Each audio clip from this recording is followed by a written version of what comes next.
High guys, welcome to vibrant vibes. நான் உங்கள் சரணி. இன்றைக்கி கண்மணி அன்புடன் சீரியலில் நினச்சிட்டு பார்க்கலாமா?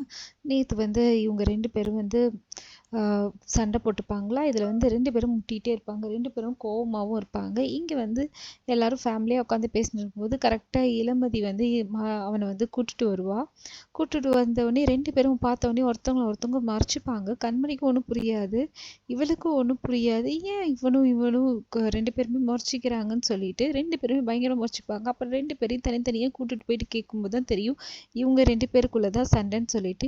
இதை எப்படியாவது சால்வ் பண்ணுமே. கண்மணிக்கும் இளமதிக்கும் ரொம்ப இதுவாயிடும், அப்செட் ஆகிடும். என்னடா இது, நம்ம 2 பேர் ஃப்ரெண்ட்ஸ் ஆகிட்டு கடைசியில் இவங்க 2 பேர் இதுவாகிட்டாங்களே, இவங்களை எப்படியாவது சால்வ் பண்ணணும்னு சொல்லிட்டு கண்மணி இந்தாங்க நீங்கள் வாங்கின ஃபோட்டோவால் தானே சண்டை, இதை நீங்களே வச்சுங்கன்னு கொடுக்கும்போது கரெக்டாக அன்பு பிடுங்கிட்டு இது நான் வணங்கினது, நீ எப்படி கொடுக்கலான்னு சொல்லிட்டு கோச்சிக்கிட்டு எடுத்துன்னு போயிட்டு ஒழிச்சு வச்சுருவா. நீ இதை யாருக்கும் கொடுக்கக்கூடாது, இது நமக்காக வாங்கினது சொல்லிட்டு. இவங்க 2 பேர் ஃபேமிலி பார்ப்பாங்க. இவங்கெல்லாம் அப்செட்டாகவே இருக்காங்க. சரி, கோயிலுக்கு கூட்டின்னு வந்ததால் இது மாதிரி இருக்காங்க போல், நீங்கள் கோயிலை ஃபுல்லாக சுற்றி பார்த்துருவாங்கன்னு சொல்லிட்டு போவாங்க. 2 பேரும் பலூன் சுடுறது அது இதுன்னு சொல்லிட்டு ஜாலியாக 4 பேருமே ஒன்றாவே சுருப்பாங்க.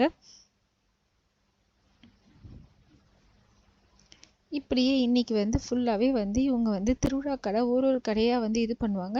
அப்போ ஒரு கடையிலையும் இவங்க தனித்தனியாக ரொமான்ஸ் பண்ணுறது, இப்படியே இன்னைக்கு ஃபுல்லாகவே திருவிழா இதிலே போயிடுச்சு. இதோட இன்னைக்கு எபிசோட் முடியுது. மறுபடியும் நாளைக்கு எபிசோடில் பார்க்கலாம். தேங்க்யூ.